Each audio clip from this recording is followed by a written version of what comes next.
Hi, this is my video for the 10 Amendments, also called the Bill of Rights, and just quick, easy ways to remember them. The first one is like the most important amendment because it gives us the most important freedoms. And so I just called it the 5 fantastic freedoms: freedom of speech, religion, press, assemble, and right to petition the government for redress of grievances. The second amendment is the right to bear arms, or right to own guns. I didn't have to make this up for this class. I made this up probably when I was like in 5th grade history class or something, also called social studies.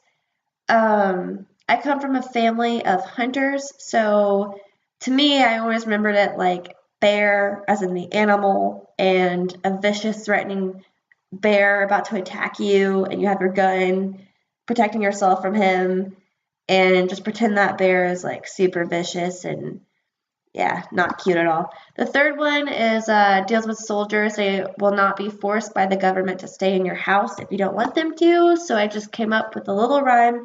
Whether in times of war or peace, a soldier still needs a lease because in our Amendment 3, it gives us that guarantee.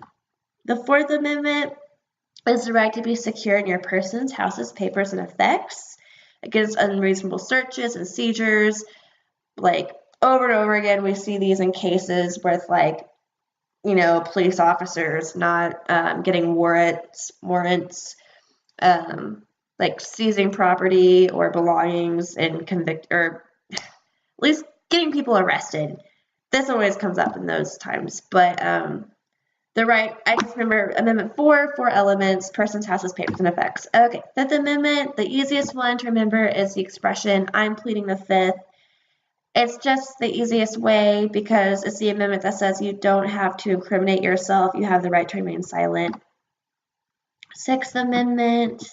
This one is about if you're convicted of crimes or you're accused of crimes, you are entitled to certain rights. And I noticed that there are a lot of root words in this amendment that have 6 letters in them, like speedy and public and counsel and process.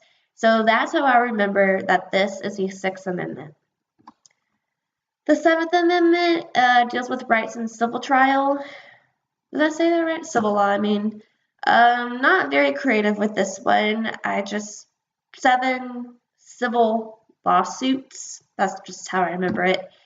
8th Amendment is like cruel and unusual punishment is prohibited, and excessive bail is also prohibited. For number 8, you cannot charge an excessive rate, nor can you mutilate. It reminds me of like 1400s Great Britain, and they're just torturing people and all these really gross devices. Anyway, the 9th Amendment, also called the Right to Privacy Amendment, it gives people rights that were not expressly stated in the Constitution. It was what was used for the Roe v. Wade decision in 1973. Number 9 reminds it's not fine for the government to cross the line for those rights not listed at the time. It's just a silly thing that I made up. And lastly, we have the 10th Amendment, and this is basically states' rights. And I came up with the 10th transfers tasks to Tennessee, or if you prefer, the 10th Amendment is important and dear. It gives us, the states, nothing to fear. And that's it. I hope everybody has a really great summer.